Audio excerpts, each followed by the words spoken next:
खास बात। वाओ मम्मा, क्या स्वाद है। अरे मेरे राजा, लोकसभा और राज्यसभा में वक्फ संशोधन विधेयक पास हो गया है।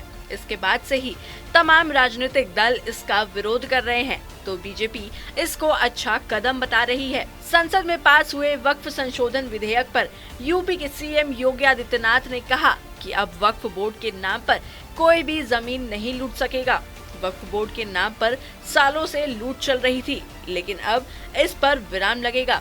सार्वजनिक संपत्ति और राजस्व भूमि का इस्तेमाल अब स्कूल, कॉलेज, अस्पताल या गरीबों के लिए आवास बनाने में किया जाएगा। उन्होंने कहा कि मैं इसके लिए प्रधानमंत्री नरेंद्र मोदी और केंद्रीय गृह मंत्री अमित शाह को धन्यवाद देता हूं, क्योंकि उत्तर प्रदेश में भी वक्फ बोर्ड के नाम पर लाखों एकड़ जमीन पर अवैध कब्जा कर लिया गया था। यह कुछ लोगों के लिए लूट का जरिया बन गया था, लेकिन अब इस लूट पर लगाम लगेगी। परसों ही देश की संसद में वक्फ बोर्ड संशोधन अधिनियम पारित किया है। अब वक्फ बोर्ड के नाम पर जमीनों पर कोई डकैती नहीं डाल सकता है, लूट खसोट नहीं हो सकती है, चौराहे की जमीनों पर कोई कब्जा नहीं कर सकता है। अब सार्वजनिक संपत्ति जो भी होगी, जो राजस्व की भूमि होगी, उसका उपयोग विद्यालय बनाने में, चिकित्सालय बनाने में, कॉलेज बनाने में, मेडिकल कॉलेज बनाने में, ऐसे बैराज बनाने में, गरीबों के लिए आवास बनाने में ही उसका उपयोग होगा। किसी बोर्ड के नाम पर लूट खसोट हमेशा के लिए लगाम लगाने का काम किया है।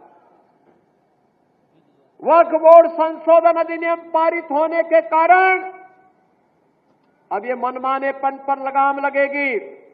मैं इसके लिए प्रधानमंत्री मोदी जी का, गृह मंत्री अमित शाह जी का हृदय से आभार व्यक्त करता हूं, क्योंकि उत्तर प्रदेश में भी लाखों एकड़ लैंड वक्फ बोर्ड के नाम पर नाजायज तरीके से कब्जा करने का काम हुआ था। इसमें किसी गरीब का कल्याण नहीं हो रहा था, चंद लोगों के लिए लूट का एक माध्यम बन गया था।